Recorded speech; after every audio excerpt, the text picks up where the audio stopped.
Yes. नमस्कार, फिर से मैं हाजिर हूं एक मुद्दे को लेकर। वो मुद्दा जो बीते कई दिन से बाड़मेर में चर्चा का केंद्र बना हुआ है। बाड़मेर की पुलिस से लगाकर और बाड़मेर की आम जनता भी यह जानना चाहती है कि आखिर जो आरोप लगाए जा रहे हैं वो कितने सही हैं, कितने मिथ्या हैं। दरअसल यहाँ पर इस बात की चर्चा करना ज़रूरी है कि पिछले एक महीने से बाड़मेर में कुछ युवाओं ने ऑनलाइन फ्रॉड करने, ऑनलाइन बिजनेस में धोखाधड़ी करने का एक मामला उठाया था, जिसमें बाड़मेर के कोतवाली थाने में मुकदमा भी दर्ज हुआ। जितेंद्र अमलानी हमारे साथ मौजूद हैं, जिनके ऊपर आरोप लगे हैं। सबसे पहले जितेंद्र, कहाँ थे आप? लोग तो आपके बारे में ये कह रहे हैं कि आपने एक बहुत बड़ा ऑनलाइन फ्रॉड कर दिया, करोड़ों रुपए लोगों के हड़प कर लिए, एक कंपनी फेक आपने बनाई। क्या मामला है ये? पहले आपसे ही सफाई जानना चाहूँगा, क्योंकि बहुत दिनों बाद आप सामने आए हैं। मैं सामने आया हूँ आपके सामने दुर्ग सिंह जी। मामला ये था कि मतलब मुझे झूठा फंसाने के लिए जो भी कोशिश की जा रही थी और पूरी तरह फंसाने की तैयारी भी हो चुकी थी, पर मैं फंसा नहीं, क्योंकि भाई सबका ऊपर वाले का आशीर्वाद मेरे साथ था। और रही बात बाहर जाने की, तो 2 साल से मेरा परिवार जयपुर में है। उनकी पढ़ाई और उनकी देखरेख के लिए मुझे आना जाना 2 साल से आना जाना पड़ता है, तो अभी भी मैं वहीं था।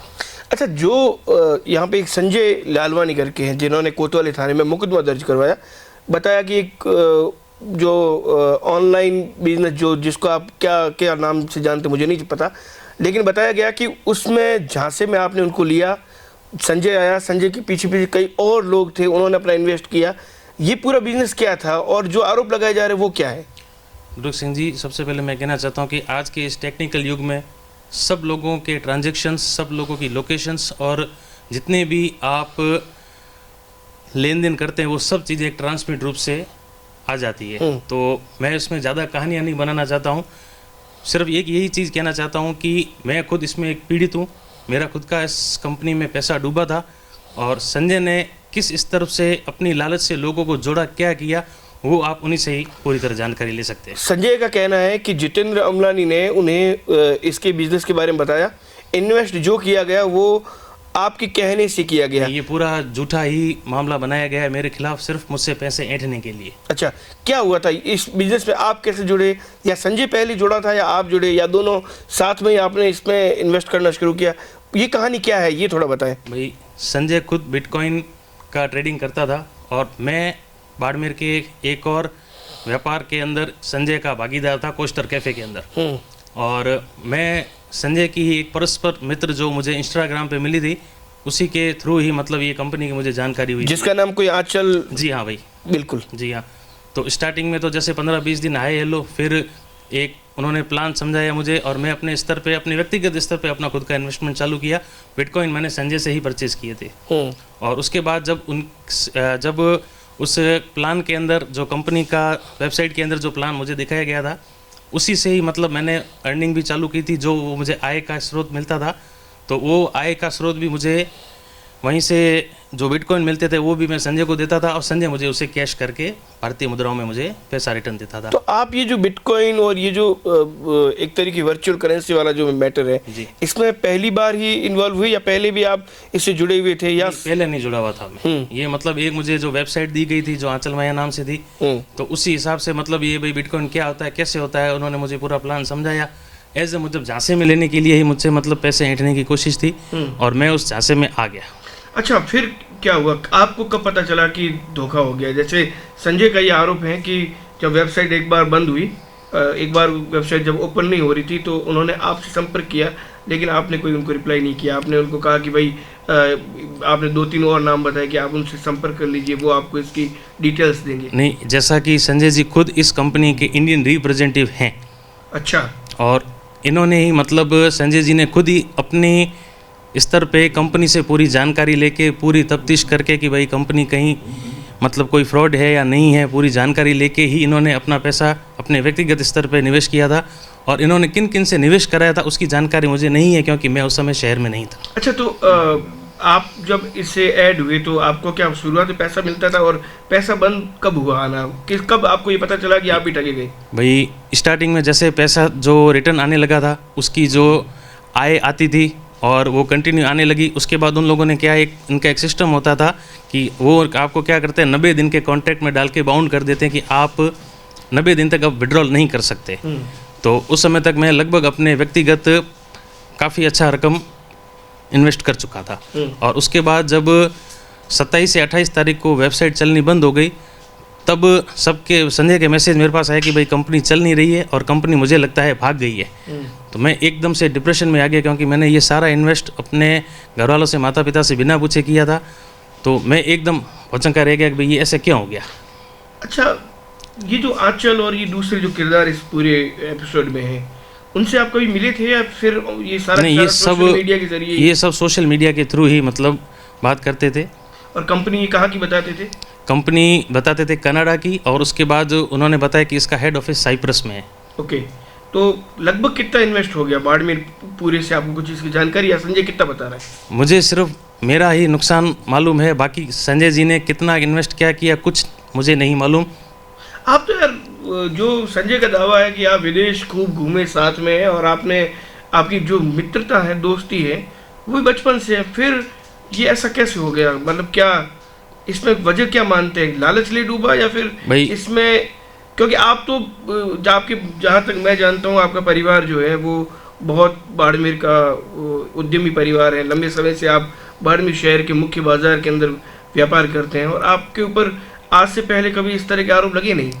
मैं सीधी सी बात ये कहना चाहता हूँ कि मैं झांसे में आके अपना खुद का निवेश अपनी लालच में लेके डूब गया।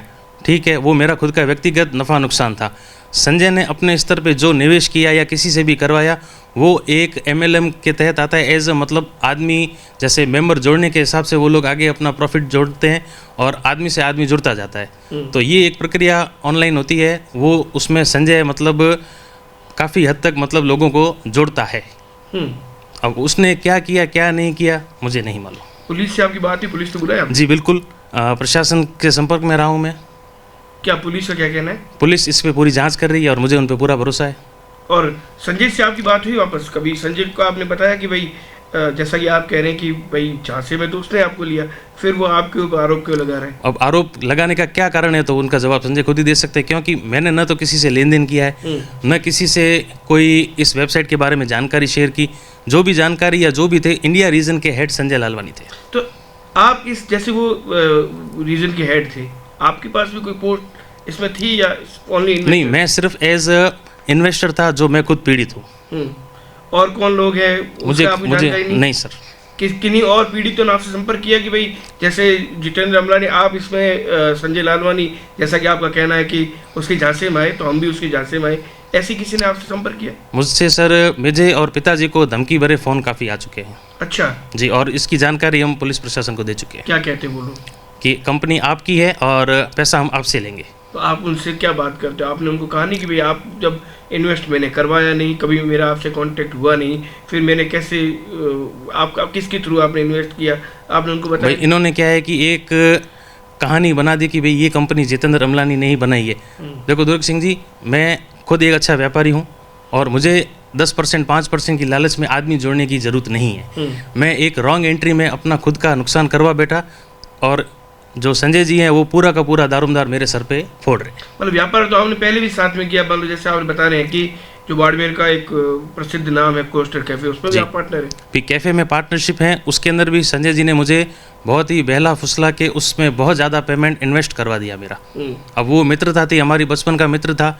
ठीक है भाई, चलो भाई, इसका मैंने झूठा भरोसा करके या एक ब्लाइंड फेथ की तरह मैंने इसको अपने बिना माता पिता के पूछे ये इन्वेस्ट मैंने किया था, वो भी एक मेरे लिए गलत साबित हुआ। अच्छा, संजय का ये भी कहना है कि जब ये पूरा का पूरा फ्रॉड उसके सामने आया, तब उसने जितेंद्र से बात किया और वो जयपुर तक गया और कहा कि हम चलते हैं साथ में, पुलिस साइबर सेल जो भी हैं उनके पास चलते हैं, हमें न्याय मिलेगा, हम उसके लिए कंप्लेन करते हैं। आप क्यों नहीं गए साथ में? आपको किस बात का भय था? मुझे भय एक ही था कि मैंने जो अपना इन्वेस्टमेंट किया था वो अपने व्यक्तिगत बिना माता पिता के पूछे किया था, और वो पूरा का पूरा डूब चुका था। और अब मैं उसको एज मतलब यानी कि डिप्रेशन समझ लो, क्योंकि एक बहुत बड़ा लॉस था जो भी गलत तरीके से किया गया था मेरे द्वारा। तो मैं सर उसको एडजस्ट नहीं कर पा रहा था कि भाई अब मैं क्या करूं। जी, बाड़मेर में तो आपके बारे में, क्योंकि आप चूंकि बहुत दिनों बाद सामने आए हैं, आपके बारे में जगह जगह ये बात माहौल बन गया है कि सारा इस फ्रॉड के जनक तो आप हैं। नहीं, वो सारा काम पुलिस प्रशासन का है। आईटी सेक्टर ये पूरा काम बहुत अच्छी तरह कर सकता है।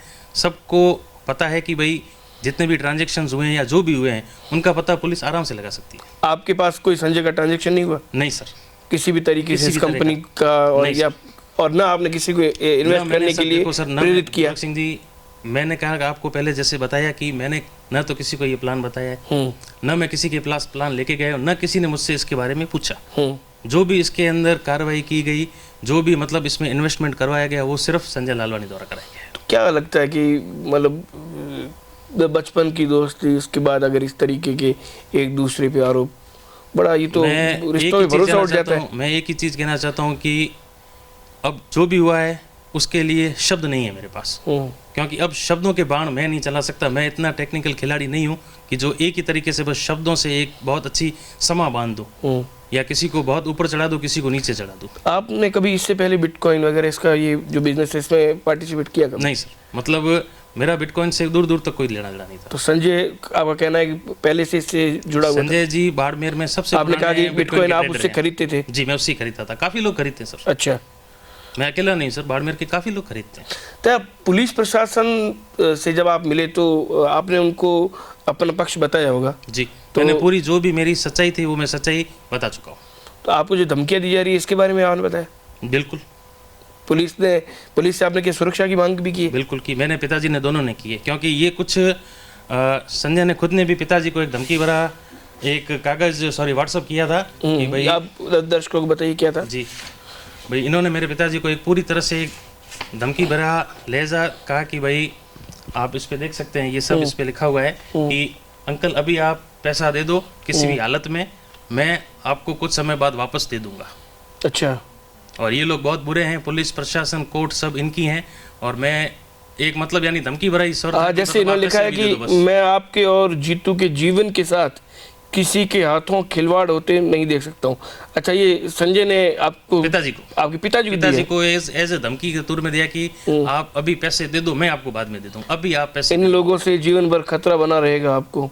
ये किन के बारे में बता रहे हैं? जी, ये किन के बारे में बता रहे? खतरा किससे बता रहे हैं? जिनके द्वारा धमकियां दी गई। अच्छा जी। तो आपको क्या लगता है कि आप इससे पूरी तरीके से फंसाए गए? मैं पूरी तरह से फ्रेम हुआ हूँ उसमें। अच्छा। कि भाई बाड़मेर की प्रतिष्ठित फर्म है, और कहते हैं ना कि भाई जो सामने बैठा है और जिससे हम निकलवा सकते हैं, एज मतलब जो गुंडा तत्व काम करता है, इस हिसाब से। मतलब आपको एक तरीके से ट्रैप किया गया, ब्लैक पूरा फ्रेम किया गया सर। अच्छा, ताकि आपसे पैसा वसूली किया जाए। ओके। अभी आप पुलिस जैसा ये आरोप लगा रहे हैं कि ये जांच में सहयोग नहीं कर रहे हैं, ये बाड़मेर छोड़ के जा चुके, ऐसी कोई बात नहीं है? बाड़मेर में क्यों छोड़ूं सर? मैं खुद यहाँ का व्यापारी हूँ, प्रतिष्ठित व्यापारी मेरे पिताजी हैं, और मैं अपना काम कर रहा हूँ। कुछ नया काम करने की मेरी इच्छा भी थी, तो मैं जयपुर भी आना जाना मेरा था, और मेरे बच्चे परिवार सब वहीं रहते हैं, तो ये कोई मैं बाड़मेर का पहला व्यक्ति तो हो नहीं जो मतलब व्यापार के लिए बाहर जा रहा हूँ। आप इस वजह से बाड़मेर छोड़ के, या बाड़मेर से बाहर नहीं थे? मैं 2 साल से जयपुर का मेरा आना जाना लगा रखा हुआ है सर। मेरे बच्चे वहीं हैं, मेरी फैमिली वहीं है, वहीं पढ़ रहे हैं। वहीं पढ़ रहे हैं? जी हाँ। ओके जी। तो चूंकि दूसरा पक्ष भी सामने रखना था, इससे पहले संजय हमारे पास आए हमारे कार्यालय में, तब उन्होंने अपनी बात रखी। सारे के सारे आरोप उन्होंने जितेंद्र पर लगाए। उनका ये कहना था कि इस मामले का सूत्रधार जितेंद्र अमलानी है, लेकिन आज जो इन्होंने कहा वो एकदम उलट है।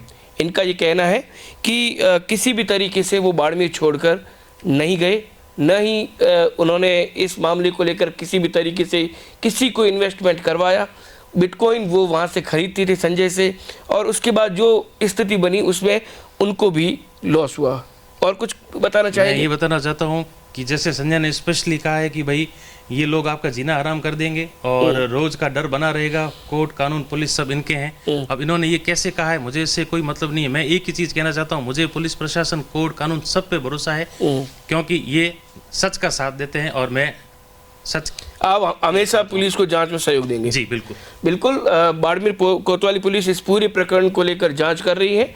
बाड़मेर जिला पुलिस अधीक्षक भी, जैसा कि पुलिस के अधिकारियों से हमारी बात हुई है, वो भी इस मामले को लेकर बेहद गंभीर हैं। वो भी इस प्रकरण को लेकर एक एक विषय वस्तु की जांच कर रहे हैं कि आखिर इसमें जो आरोप लगाए जा रहे हैं वो कितने सही हैं, कितने गलत, ये अभी जांच के बाद ही तय होगा। लेकिन जितेंद्र अमलानी, जिनके ऊपर ये बार बार आरोप लगाए जा रहे थे कि ये बाड़मेर छोड़ के जा चुके हैं, ये बाड़मेर में वापस नहीं आने वाले हैं, ये रिप्लाई नहीं कर रहे हैं, ये जांच में सहयोग नहीं कर रहे हैं, ऐसा उन्होंने दरकिनार कर दिया। उस बात से अपने आप को इन्होंने स्पष्ट कहा है कि वो बाड़मेर में हैं, पुलिस के सामने हैं, पुलिस से मिले भी हैं, जांच में सहयोग देंगे। कोर्ट, कानून, पुलिस, सब पर उनका भरोसा भी है। चूँकि वो बाड़मेर के एक प्रतिष्ठित यहाँ पर एक फर्म है, उससे जुड़े हुए हैं, इसलिए ही उनको टारगेट करके फ्रेम किया गया ताकि इनसे पैसा वसूल किया जा सके। जांच के बाद ही तय होगा कि आखिर इस मामले में आरोपी अपराधी कौन है। दूसरी बार जब हमने दूसरे पक्ष का इंटरव्यू लिया है, उसके बाद भी एक बात समझ में आती है कि लालच की वजह से बचपन की दोस्ती जैसे रिश्ते भी कब खत्म हो जाए पता नहीं चलता, ऐसा इसमें साफ तौर पर नज़र आ रहा है। फिलहाल डीसीएन टीम के साथ मुझे इजाज़त दीजिए। अगली बार किसी और अन्य मुद्दे पर फिर से आपसे रूबरू होंगे।